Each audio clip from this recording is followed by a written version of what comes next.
An Abi Hurairah radhiyallahu anhu, anin Nabi sallallahu alaihi wasallam, man ata kahinan fasaddaqahu bima yaqul faqad kafara bima unzila ala Muhammadin sallallahu alaihi wasallam.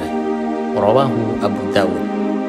Siapa yang mendatangi dukun, siapa yang percaya terhadap dukun, artinya mempercayainya, maka orang tersebut telah kufur dan keluar dari Islam, sebagaimana sabda Nabi, faqad kafara bima unzila ala Muhammad.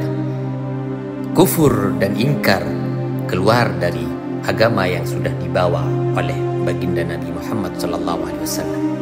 Hadis riwayat Abu Dawud. Nggak percaya dukun sama dengan tidak percaya agama. Ya iyalah, kalau orang bodoh pasti analoginya miring. Kenapa saya tegaskan di sini nggak percaya dukun, nggak percaya agama? Karena dukun itu bagian daripada agama.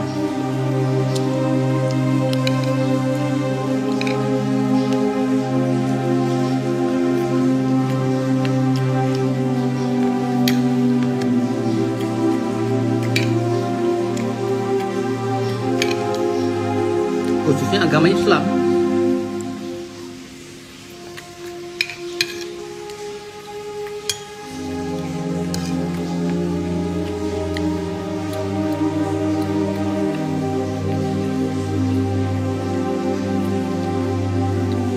Jadi orang yang nggak percaya dukun batal syahadatnya justru. Iya benar, syahadatnya bisa batal. Iya, harus percaya dukun. Jangan Pak, musyrik. Gimana? Musyrik? Emang dukun apa? Apa dulu?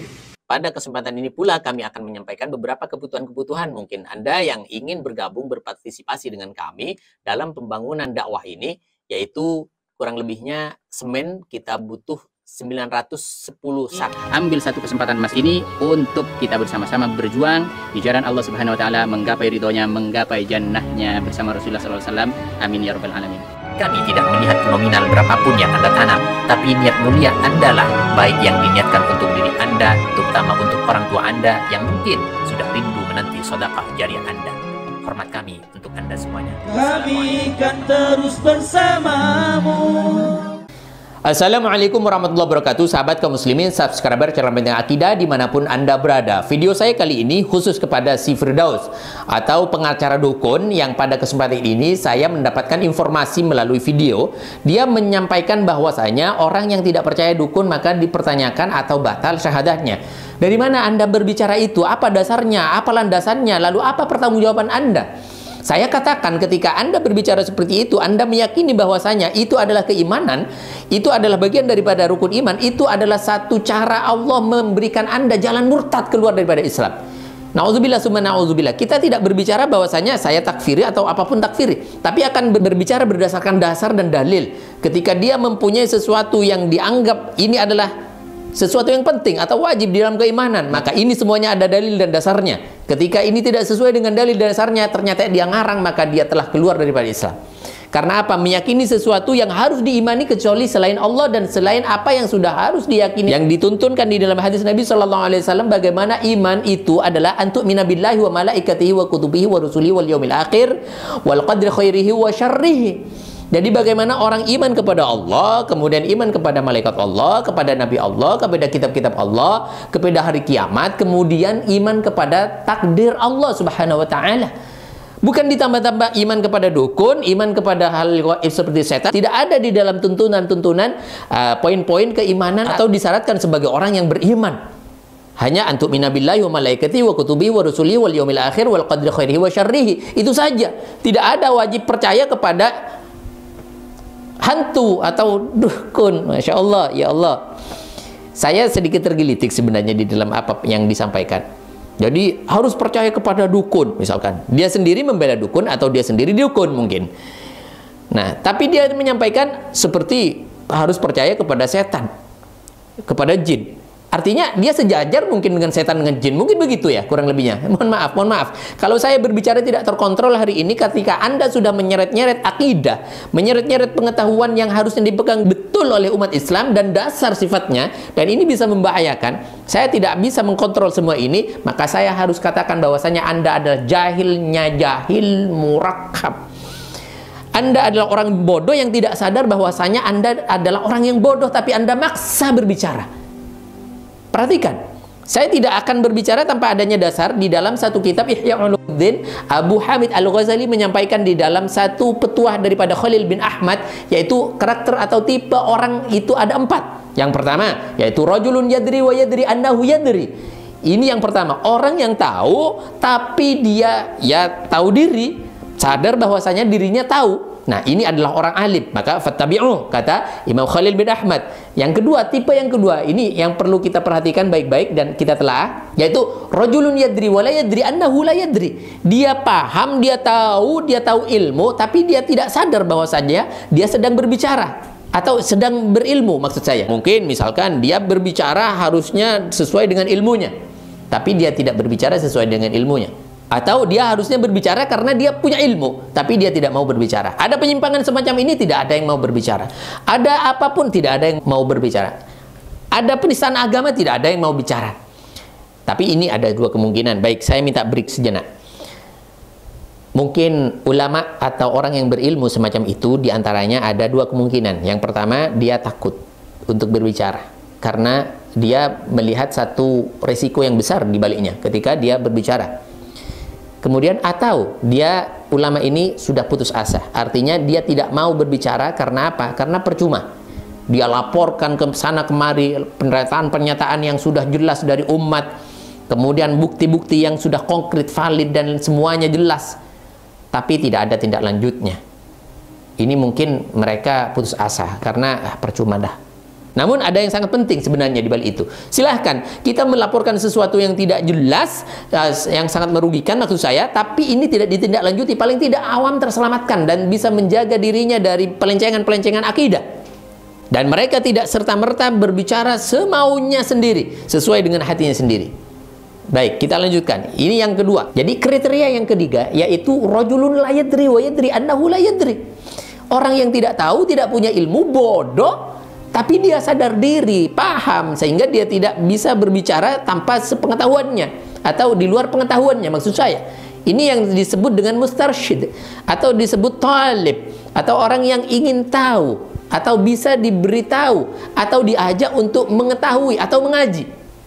Ini baik meskipun dia orang tidak tahu tapi tidak sok tahu, tidak berbicara apa yang di luar daripada keilmuannya. Kemudian yang keempat, inilah yang berbahaya. Mungkin ini kriteria yang seolah-olah seperti Firdaus ini, yaitu rajulun la yadri wa la yadri annahu la yadri.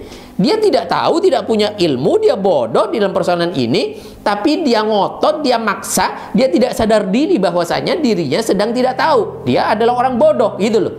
Nah, ini dhallun mudhillun. Dia membahayakan dirinya, membahayakan orang lain, menyesatkan dirinya, menyesatkan kepada orang lain. Ini persoalan penting. Maka dari itu saya sampaikan kepada Firdaus, hati-hati dalam berbicara. Jangan serta-merta Anda berbicara sekehendak hati Anda. Entah Anda ego, entah apapun saja. Maka saya sampaikan pada kesempatan ini dan juga untuk semuanya bahwasanya kita berbicara itu ada pertanggungjawabannya. Karena kita melihat sesuatu kemudian mau bersaksi, itu ada pertanggungjawabannya. Kita mendengar sesuatu lalu disampaikan kepada, itu hati-hati ketika tidak valid, itu ada pertanggungjawabannya. Di dalam Al-Qur'an Allah Subhanahu wa taala mengingatkan wala taqfu ma laysa laka bihi ilm, atau sebagian ulama ba'dhum mengatakan wala taqfu wala taqul ma laysa laka bihi ilm. Jangan berbicara apa yang tidak engkau ketahui. Inna sam'a wal basara wal fu'ada kullu ulaika kana anhu mas'ula. Jadi, apa yang Anda lihat, apa yang Anda dengar, apa yang Anda katakan, apa yang Anda terbersih di dalam hati Anda, itu dipertanggungjawabkan oleh Allah Subhanahu wa taala. Jaga hati-hati. Jadi, kita harus betul-betul paham diri kita sesuai dengan kriteria kita siapa sebenarnya, sesuai dengan kapasitas kita, sesuai dengan pengetahuan kita, kualitas keilmuan kita. Maka saya sampaikan sebagai penutup, ada hadis dari Nabi SAW yang diriwayatkan oleh Sayyidatina Aisyah radhiyallahu anha. Hadis ini menurut Imam Ibnu Hajar Al-Asqalani yaitu hadis ma'dudun min usulil Islam. Jadi hadis yang dikategorikan sebagai usulnya Islam, sebagai pokok dan pondasi Islam, dan juga termasuk qaidun min qawaidihi, dan termasuk dari acuan-acuan atau prinsip dasar daripada kaidah-kaidah yang di dalam Islam. Maka pantaslah ini hadis, kata Ibnu Hajar Al-Asqalani, yaitu ayyusamma nisfa adillatis syar'. Ini menjadi bagian separuh daripada dalil-dalil agama yang ada pada kesempatan hari ini di dalam Islam, saya maksud. Apa hadis tersebut? Yaitu man ahdatsa fi amrina hadza ma laysa minhu fahuwa rad. Apapun yang terjadi, apapun yang dilakukan, apapun yang diamanahkan, ketika ini tidak tercantum di dalam aturan-aturan agama, tidak dituntun, tidak ada acuannya, tidak ada dasarnya, maka ini rad, artinya ditolak, artinya jauhkan betul dari agama kita. Mardudun la yu'taddu li butlanihi. Jadi ditolak karena memang ini jelas-jelas batil atau jelas-jelas batal. Dalam kesimpulan lain disampaikan bahwasanya man aujada syai'an lam yakun fi sya'nina alladhi huwa dinul Islam fahuwa rad. Apapun saja. Ketika ini di dalam persoalan yang dasar pokok akidah, ketika ini ngarang-ngarang semacam ini, mardud, jelas ditolak di dalam Islam. Maka saya sampaikan sekali lagi sebagai penutup, sebenarnya kita tidak terlalu penting harusnya ya mengomentari orang yang sudah jelas tidak paham, tidak tahu, tapi ngotot berbicara, kelihatan kebodohannya. Namun ini semoga bisa bermanfaat untuk orang lain atau orang-orang awam di sekitar, supaya kita betul-betul bisa menjaga akidah kita, bisa menjaga apa yang menjadi prinsip kehidupan kita. Semoga kita diberikan satu kekuatan, suatu saat Indonesia akan mempunyai pemimpin yang bisa menjaga Islam semuanya kondusif, menjaga agama yang lain juga tidak ada kacau balau, artinya kompak dan rukun sesama antar agama, dan sama-sama menjaga semuanya agama yang dijaga. Misalkan satu contoh seperti Firdaus semacam ini. Kalau misalkan kita punya pemimpin yang adil, betul-betul menjaga kondusivitas, selesai. Ini sudah ada di dalam penjara si Firdaus ini. Saya bisa bertaruh kalau boleh saya sampaikan ini semuanya, bahwa ini salah satu daripada unsur ketidakadilan, unsur adanya kepincangan hukum di dalam kita punya negeri. Ini perlu diperhatikan. Saya berdoa kepada Allah, semoga negara ini dijadikan negara yang baldah thayyibah wa rabbun ghafur, dan bertuhan, bagaimana negara yang menjaga eksistensi ketuhanan yang Maha Esa. Itu saja. Semoga bermanfaat. Assalamualaikum warahmatullahi wabarakatuh. Assalamualaikum warahmatullahi wabarakatuh. Kaum muslimin, muhsinin, muhsinat dimanapun berada, mohon doa restunya kami akan membangun gedung untuk asrama kaderisasi pemimpin muslimah, yaitu untuk Pondok Pesantren Putri, dan hari ini kita akan memulainya dengan estimasi anggaran sekitar kurang lebih 800 sampai 900 juta rupiah, dan gedung ini kita peruntukkan khusus untuk Putri.